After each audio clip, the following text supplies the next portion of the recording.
La pregunta ¿por qué leer a Borges? Pareciera ser una pregunta sencilla, pero no lo es. No lo es porque si hay algo que genera la literatura de Borges es preguntas permanentes. Y si hay algo que es importante en la lectura de Borges es la relectura. Por lo tanto, es una pregunta que permanentemente se va renovando y es una pregunta que permanentemente hay que hacerse. Así que bueno, en primer lugar, agradezco la interrogación porque me parece muy oportuno hacerla. Yo voy a transmitir algunas claves que quizás puede llegar a ser un aporte para quienes estén escuchando este espacio. Borges primero lo que va a dejar es la idea de un lector que es autor, ¿no? ¿Qué significa esto? Que eh, con la lectura que hace el autor va a generar su propia literatura. Borges va a decir, y entiendo que lo dice con mucha honestidad, va a decir, yo soy un mejor lector que un mejor escritor. ¿Qué quiere decir eso? No es que está descalificando sus modos de escritura, sino que está poniendo por encima el procedimiento de lectura. Si hay algo que enseña Borges, no solo es a leer la literatura de Borges, sino a leer las literaturas, ¿no? Porque uno encuentra, después de leer los textos de Borges, llega a Spinoza, a Schopenhauer, a Carroll, a Shakespeare, a Dante, bueno, y a toda una serie de escritores que orbitan, digamos, esta biblioteca que son los cuentos de Borges, ¿no? Entonces me parece que es una primera clave, entender esa invitación que hace Borges a leer otros textos, otros autores, pero también es importante entender el rol activo que Borges le propone al lector para que esté atento a los procedimientos que genera el escritor de ficciones, Borges, dentro de sus textos, ¿no? De qué manera, y por ejemplo, Borges crea personajes apócrifos, ¿no? Hay permanentes citas apócrifas en el texto donde uno empieza a sospechar la primera vez que lo lee si es real o no es real. Entonces, ese sentido de alerta que le propone al lector es un sentido de alerta de mucha actividad. Así que eh, con esto vamos a sacar la idea de que Borges es un escritor que está en su torre de marfil, desinteresado de quienes lo leen, etcétera. No, Borges es un escritor muy preocupado por los modos de lectura del lector y por supuesto del modo en que se lo lee a él.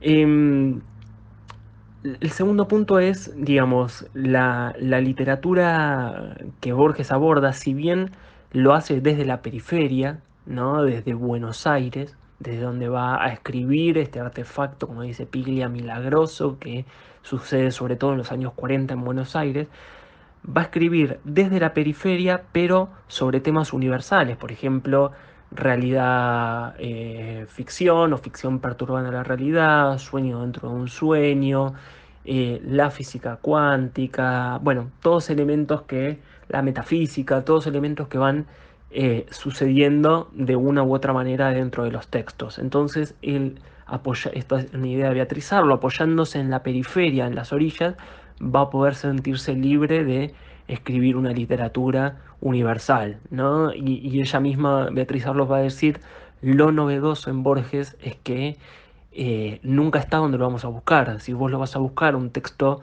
de los cuchilleros, de repente te encontrás un texto como El jardín de senderos que se bifurcan, ¿no? Digamos, un texto claramente de su época digamos, de ficciones y de su época más metafísica, por ponerle algún término, o como decía Piglia, de ficción especulativa o ficción conceptual, todo lo que entra ahí, sobre todo en sus dos grandes libros, que son ficciones y el Aleph, pero de repente lo vas a buscar a un texto como el Aleph, cuento propiamente dicho, y te encontrás con Hombre de la esquina rosada.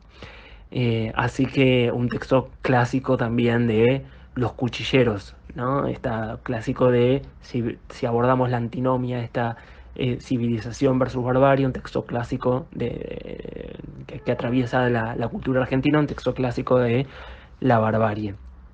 Así que bueno, em, creo que esos dos elementos son importantes para tener en cuenta. Y finalmente, un tercero, una cosa muy sencilla, bajarle la solemnidad, ¿no? Lo cual no quiere decir faltarle el respeto a Borges, ¿no? Yo pongo el ejemplo de, no sé, he organizado hace pocos días en Instagram un Borges Palusa, ¿no?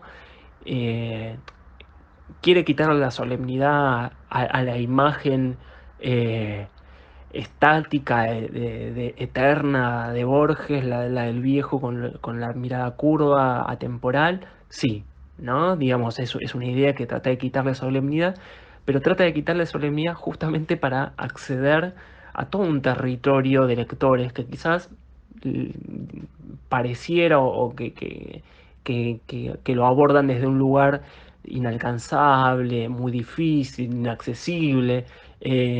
Así que me parece que son todas herramientas, a mi entender, que intentan ser un aporte para que Borges pueda llegar, digamos, a más lectores y con un solo objetivo, digamos. Leer a Borges nos hace mejores. Y cuando digo nos hace mejores es nos entrena la imaginación. Y no se puede vivir sin imaginación. Y Borges nos hace entrenarla permanentemente.